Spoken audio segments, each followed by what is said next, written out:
demandé de venir vous parler ce soir, j'ai dit, Seigneur, ben, c'est sûrement que tu as quelque chose que tu vas me mettre à cœur de leur apporter qui vont leur faire du bien. C'est ça, marcher par la foi.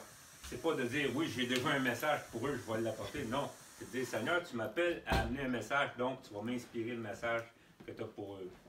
Puis ça a pris une tangente assez spéciale. J'ai commencé par prier là-dessus, naturellement. Hein? C'est pas parce qu'on est dans le Seigneur depuis longtemps, qu'on connaît beaucoup la parole, qu'on peut se baser sur nos propres forces. Au contraire, plus qu'on avance dans le Seigneur, plus qu'on voit qu'on dépend de Dieu.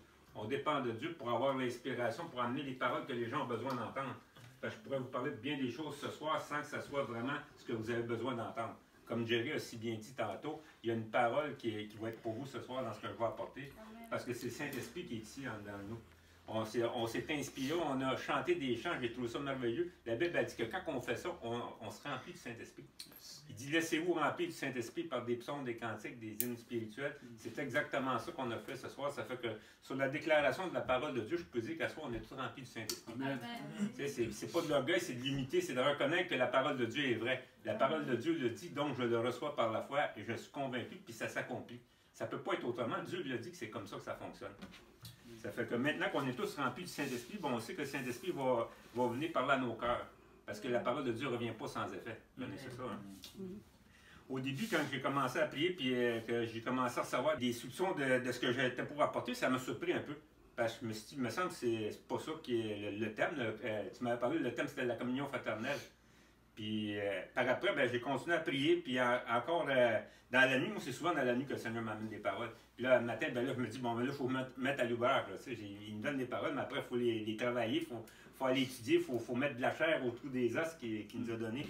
Mais en fin de compte, je vois que ça a plein de sens. Ça m'a rassuré beaucoup la manière que Jerry a amené l'introduction tantôt quand il a parlé que maintenant c'est pour le réveil, que c'est aussi qu'on regarde à Jésus, tout ça. Ben, c'est toutes des choses que j'avais préparées. Mais je me disais, mais comment on rentre ça dans la communion fraternelle? Mais là, il m'a rassuré. J'ai bien vu que le Saint-Esprit il avait préparé les choses d'avance. Puis, on va rentrer dans le vif du sujet.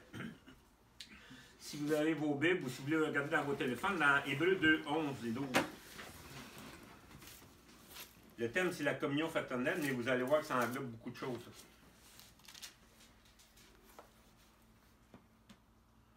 OK. Je vais vous le lire dans la version que j'ai ici. De fait, celui qui procure la sainteté et ceux qui en bénéficient ont tous une seule et même origine.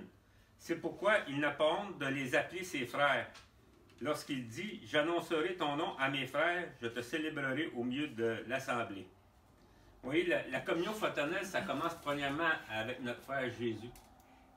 Puis, c'est assez spécial quand on pense à ça, parce que c'est rare qu'on va s'adresser à Jésus comme notre frère. Puis même, je vous pose la question, quand est-ce la dernière fois que vous avez appelé Jésus votre frère?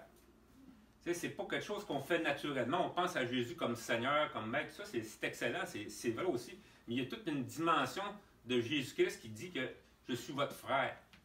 Qu'est-ce que ça veut dire pour Jésus, pour nous, que Jésus est notre frère, en fin de compte? Puis moi, je me suis mis à réfléchir justement aux conséquences que Jésus peut être notre frère. Je me disais, si Jésus est mon grand frère, ben, il va me protéger. Je ne sais pas si vous avez eu un grand frère, vous, tout ça, quand vous étiez petit, puis qu'il y a des gens qui sont venus vous menacer, tout ça, puis là, votre grand frère est venu, vous dire, hey, lui, là, c'est mon petit frère, là. Vous y touchez pas. Si vous y touchez, vous allez avoir l'affaire à moi. Ben, justement, Jésus, c'est notre grand frère. Il nous protège. Il ne laissera pas personne venir nous nuire. C'est ça, j'ai trouvé ça merveilleux. J'ai dit, c'est vrai, Jésus, tu es notre grand frère. Tu viens nous protéger. Puis il y a aussi d'autres aspects par rapport au fait que Jésus est notre frère. Je ne sais pas ce que ça vient chercher en vous quand vous pensez que Jésus est votre frère, mais moi, ça me fait penser aussi à l'intimité. Vous savez, on peut avoir des amis, on peut avoir des connaissances, tout ça, mais quand on dit hey, c'est mon frère, si vraiment vous avez une bonne relation avec votre frère, vous allez avoir une intimité avec lui. Vous allez pouvoir partager des choses avec votre frère que vous ne partageriez pas avec le voisin, disons, ou avec un ami même. Ça fait qu'il y a une proximité, il y a une intimité avec Jésus-Christ, du fait qu'il est notre frère, fait que, tu sais, c'est ce qui est plus proche, parce que Jésus-Christ, il nous appelle à l'union avec lui, hein. Il dit justement dans Jean 17 que c'est la prière qu'il faisait au Père, c'est qu'on soit tous un comme lui et un avec Dieu. Donc, il y a vraiment une unité, une intimité. On voit l'apôtre Jean, comment il était proche de Jésus-Christ, comment que cette relation fraternelle puissante qu'il y avait avec Jésus lui ouvrait des portes que les autres n'avaient pas, même que les autres reconnaissaient en Jean quelque chose que eux autres même ne possédaient pas. Comme Pierre, quand il a voulu avoir une direction, une parole de Jésus, il a dit à Jean, va lui demander c'est qui là, qui va te livrer, tu sais. Puis, on voit que cette intimité-là avec Jésus nous ouvre des portes, nous ouvre des privilèges qu'on n'aurait pas autrement si c'était juste un ami ou une connaissance ou un Dieu loin dans le ciel. Non, Jésus, c'est notre frère. Donc, à ce niveau-là, il y a quelque chose de puissant à aller chercher.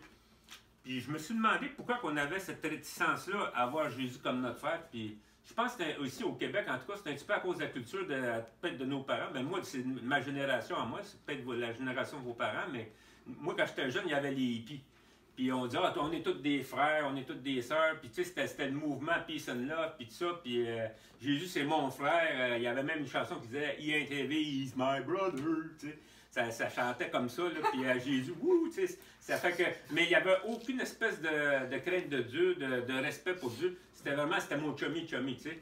Puis je peux faire ce que je veux, Jésus est content. Du moment qu'on s'aime, tout est beau, tu sais. C'était comme ça.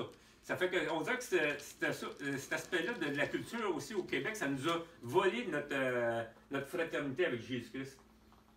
On pense communion fraternelle juste en nous autres, mais on ne pense pas communion fraternelle avec Jésus.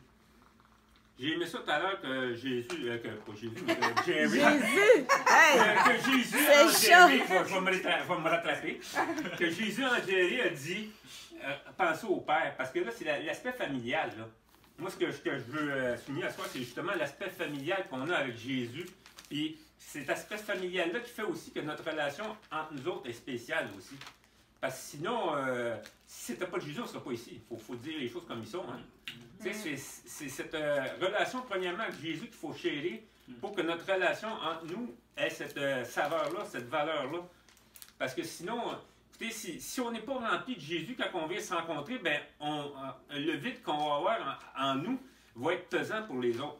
Parce que les autres vont sentir qu'ils vont avoir assez de remplir ce vide-là. Mais si on vient déjà rempli de la présence de Jésus, qu'on est amoureux de Jésus, qu'on a une relation intime avec Jésus, ben, au contraire, on va déborder. Jésus parle qu'il y a des fleuves d'eau vive qui sortent de notre sein quand on s'approche de lui, tu sais, le flux de l'esprit, en fin de compte. Ça fait que c'est ça qui est important de chacun de nous, de nourrir notre relation avec Jésus-Christ. De la chérir et de passer du temps avec Dieu pour que comme ça, quand on va dans des réunions de communion fraternelle ici ou ailleurs, ben, on va être une source de bénédiction au lieu d'être obligé d'aller siphonner, tu sais. La Bible a dit que la sangsue, elle a deux filles, c'est donne, tu sais, mais là, ben, c'est lourd ça, dans ce temps-là. Tandis que si on est rempli du Saint-Esprit, vraiment, au contraire, on va avoir de l'amour avant de donner, on va en avoir à donner, puis ça va bénir les autres, puis les autres vont être contents de nous voir aussi. Parce qu'on va être une source de bénédiction dans la vie des autres. Ça fait que c'est pour ça que c'est tellement important de nourrir notre communion avec Jésus-Christ. OK. Ouais, si on pense aux deux plus grands commandements, en fin de compte, c'est d'aimer Dieu en premier puis aimer notre prochain ensuite. Bien, ça revient à dire ça encore. C'est toute notre relation avec Jésus, avec Dieu, qui va déterminer après la qualité de notre relation avec notre prochain. Il ne faut jamais oublier ça, parce que sinon, on devient comme un club social. Si on est juste ensemble parce qu'on veut se voir et qu'on s'ennuie, puis tu sais que on passe du bon temps, tout ça, ben c'est pas différent d'un club social, c'est pas mauvais, là, mais le Seigneur nous appelle à bien plus que ça, en fin de compte. Ouais. On va lire dans Romains 8, 14 à cette heure.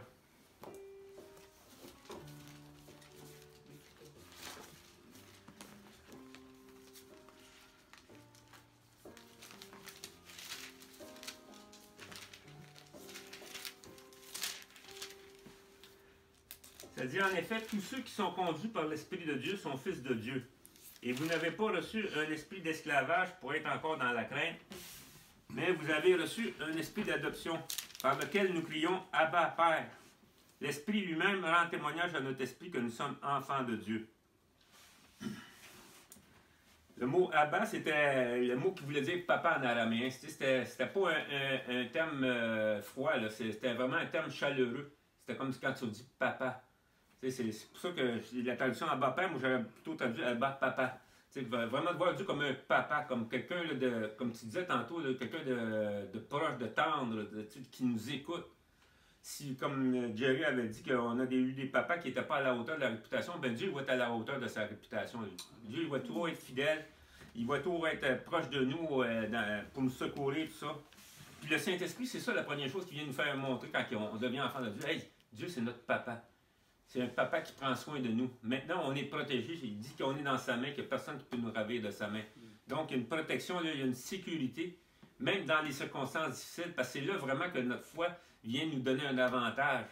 Parce que quand ça va bien, on n'est pas différent des païens. Les païens sont heureux quand ça va bien, puis les autres aussi, ça va bien. Tout est beau. Mais dans la difficulté, vraiment, dans l'adversité, c'est là vraiment qu'on émerge du lot, qu'on donne un témoignage, puis que notre lumière brille. Parce qu'on ne réagit pas comme les gens du monde dans ce temps-là. On n'est plus ballotté par les circonstances. On dit non, mon papa est là encore. Mon papa est avec moi. Mon papa, il a envoyé Jésus dans le bateau avec moi, là. Même s'il a de l'air à dormir, même s'il n'a pas l'air à être conscient de ce qui se passe, je le sais qu'il est là, puis il est au contrôle, puis il n'arrivera rien qui va être au-dessus de mes capacités. Ça fait un excellent témoignage dans la vie chrétienne quand on peut briller dans l'adversité. Puis vous allez vivre des temps d'adversité, vous êtes peut-être déjà dans des temps d'adversité présentement, mais dites-vous que c'est une occasion que vous avez de briller d'une manière spéciale qui va vraiment donner un témoignage aux autres autour de vous.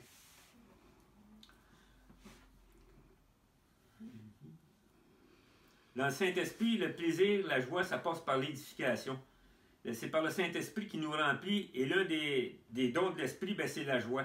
Une joie profonde et durable. C'est ça ce qui est le fun dans la vie chrétienne. C'est ça que j'expérimente, moi, depuis 40 ans. C'est que, peu importe ce qui arrive, j'ai tout le temps une joie profonde en dedans de moi. Ceux qui me connaissent, ils me voient tout le temps en train de sourire.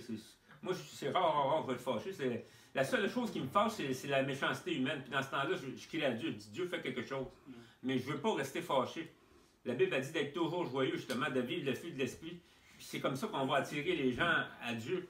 Il y en a qui pensent que pour être spirituel, il faut qu'ils soient tout le temps en colère, puis l'air sérieux, puis tout. Mais t'as-tu le goût, toi, d'être avec quelqu'un qui est tout le temps en colère, qui est tout le temps péché. Donc, ces gens-là, à un moment donné, ça vient lourd. Hein? Tandis que quand on est avec des gens qui sont joyeux, comme Jerry, puis Jasmine, puis Martin, puis tout ça, tout le monde qui est ici, c'est le fun, tu sais. Amen. Hey, on dit, j'ai le goût d'aller voir ce soir quand ils m'ont invité. Je dis, ouais, c'est bon. Amen. La communion fraternelle doit être bonne. Non, on va être heureux. Regarde, Michael, il fait le beau sourire. Puis Ruth aussi, c'est le fun. Alléluia. Amen. Ça fait que c'est ça qui. C'est pour ça, c'est une idée de la spiritualité aussi qu'il faut changer. Mais ça, je pense qu'on est déjà rendu là. Dans notre ancienne vie, on peut dire, dans le catholicisme, on pensait que les gens spirituels, c'était les gens qui étaient dans des monastères, puis qui avaient les yeux tout le temps tournés au ciel, puis qui. Tu sais. Ça, c'est. On peut pas dire que ça nous intéressait bien. Ça m'a jamais beaucoup attiré, moi, cette image de la spiritualité-là. Je me suis dit, moi, j'étais un gars joyeux, j'étais un gars qui aime faire des activités, rencontrer des gens, tout ça, mais. Quand j'ai découvert l'Évangile, j'ai découvert Jésus, je me suis dit, Jésus, c'est comme ça la communion fraternelle qu'il faisait. Hein? On voyait qu'il s'entourait de gens, puis il aimait manger avec eux, boire, puis en fin de compte, il était joyeux. Il racontait des histoires aussi, des histoires des fois qui faisaient rire les gens. Comme quand il parlait du chameau qui passe par le trou de l'aiguille, les gens avaient dit, voyons donc.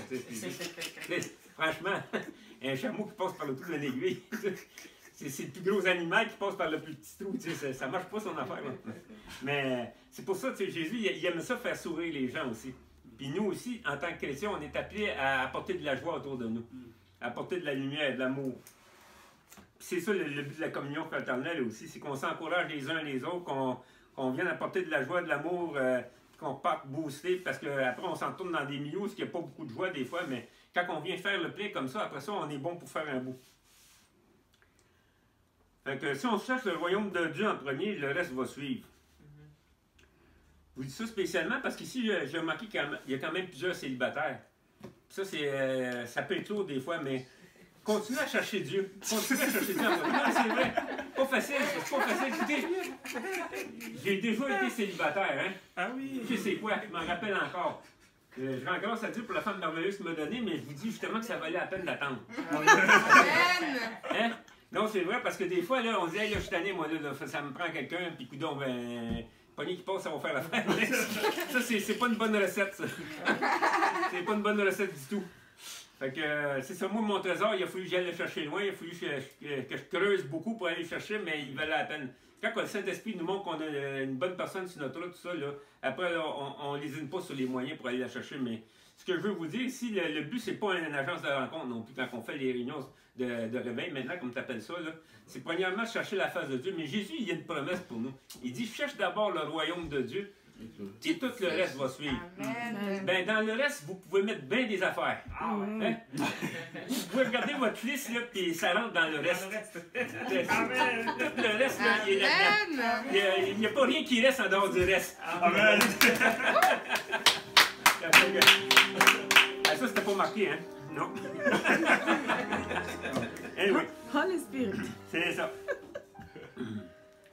Maintenant, on va regarder le. Je pensais justement à une des choses que le Seigneur m'a amené à cœur, c'est vous parler de la première communion fraternelle qu'il y a eu dans l'Église. Puis c'est spécial parce que ça a donné avec un temps de réveil. Puis justement, je vois que Jerry, justement, le Saint-Esprit, il amène à parler de réveil. Ça fait que on va regarder dans les Actes des Apôtres au début, comment que le réveil s'est passé avec eux autres. Vous voyez comment ils passaient beaucoup de temps ensemble, les disciples au début, ils partageaient la parole, ils chantaient, ils priaient. Puis à la Pentecôte, il est arrivé de quoi d'assez spécial. Le Saint-Esprit, premièrement, il est venu se manifester par un vent. Et là, je vais faire appel à votre imagination. Je vais vous dire, imaginez-vous quel impact ça a un vent. Un vent impétueux, la Bible parle, un vent fort. Quand il vente fort dehors, qu'est-ce qui se passe? Qu'est-ce qui se passe avec qu'est-ce qui est au sol? Tout ce qui n'est pas enraciné, tout ce qui n'est pas solide va être balayé. Ben, je me suis dit, dans notre vie, le vent impétueux du Saint-Esprit, il veut venir faire ça aussi. Tout ce qui n'est pas enraciné en Jésus-Christ, tout ce qui n'a pas d'affaires là, il veut venir balayer ça de notre vie. Amen. Ça, c'est la première chose que le Saint-Esprit est venu faire à la Pentecôte. Il est venu amener son vent. Puis je demande au Saint-Esprit de venir souffler sur nous ce soir, pour qu'il vienne balayer tout ce qu'il y a dans notre vie qui n'a pas d'affaires là.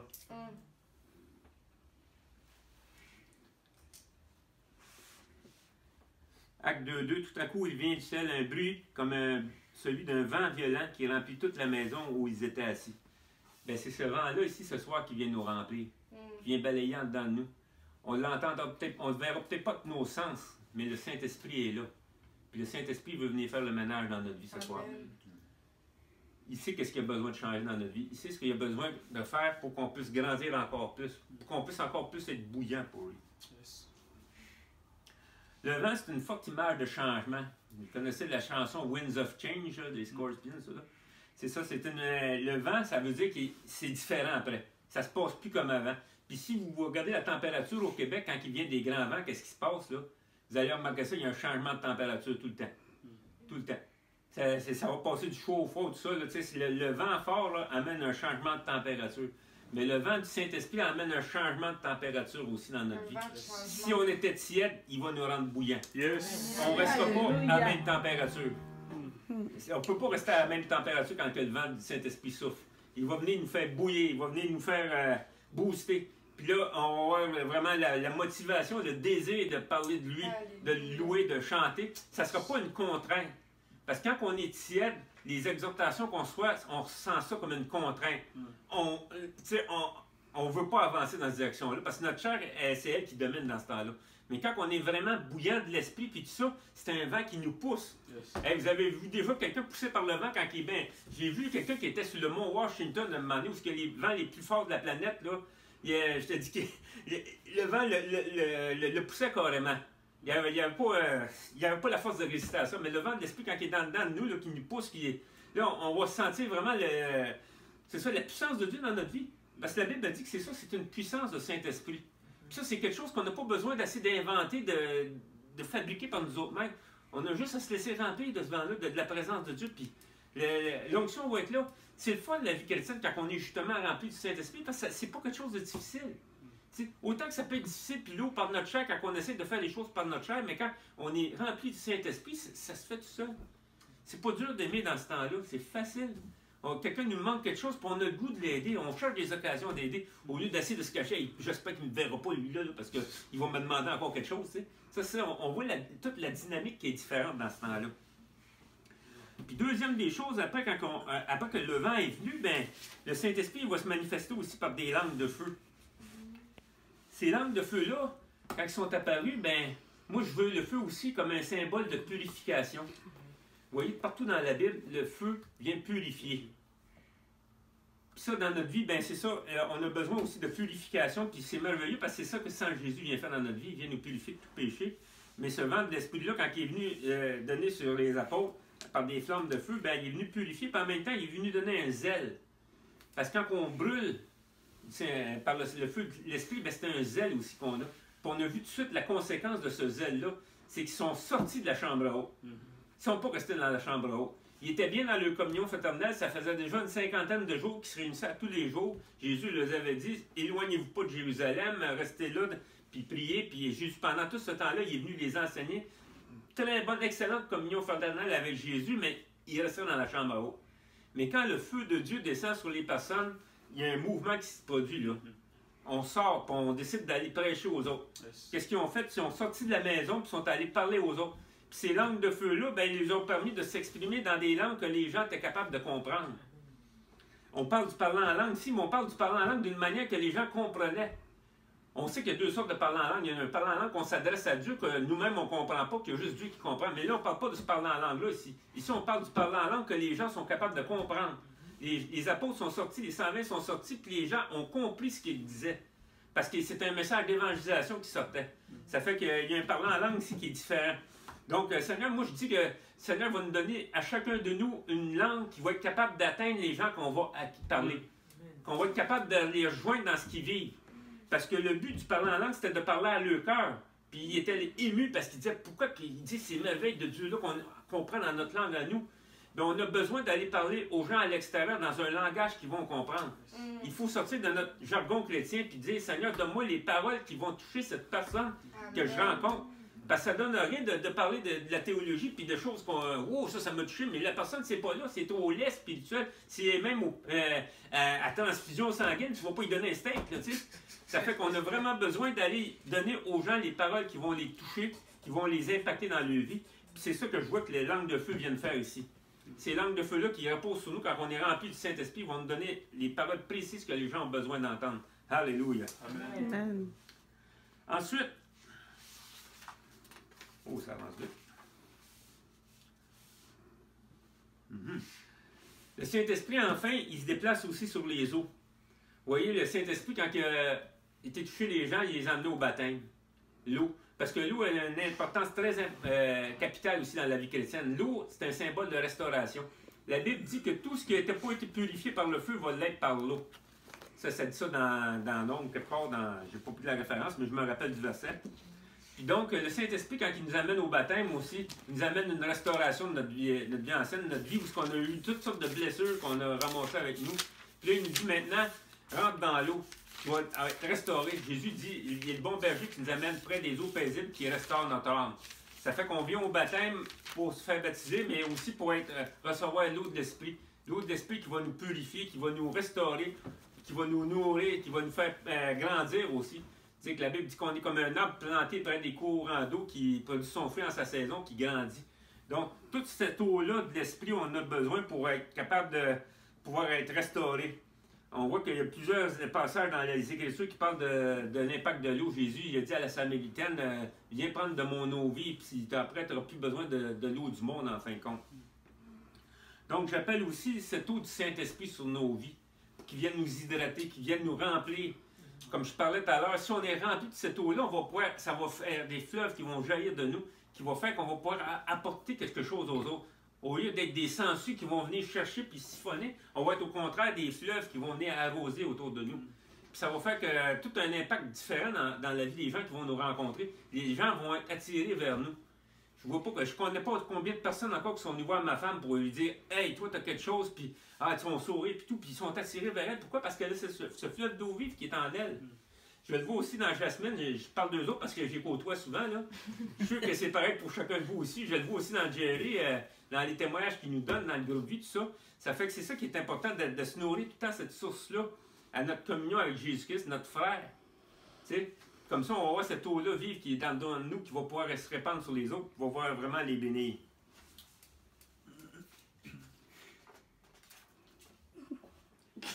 Je devrais en dire ma dernière part. Wow!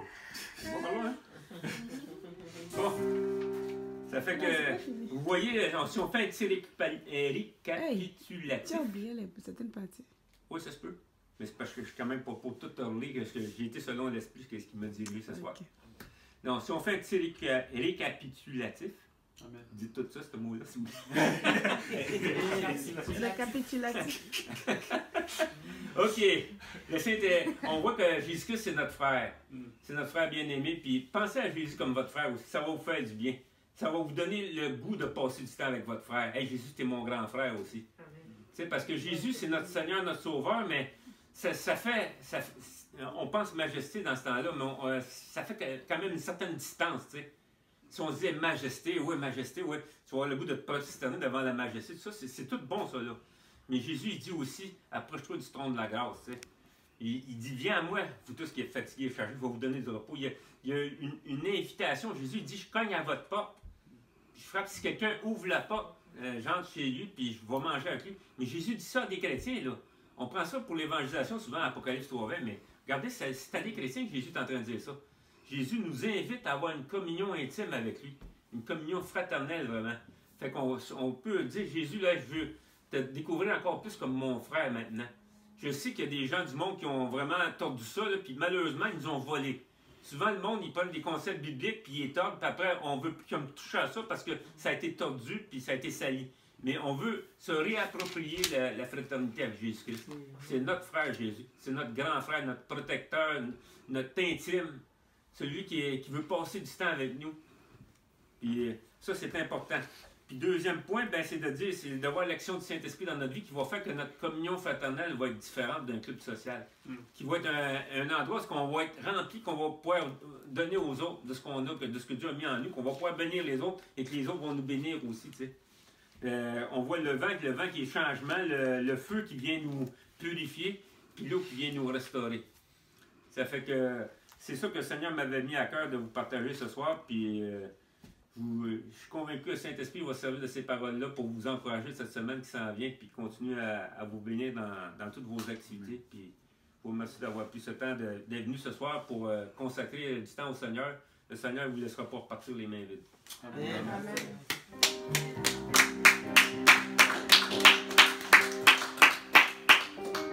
Est-ce que le Seigneur parlait à quelqu'un ce soir? Amen. Merci beaucoup à Papa Yvan.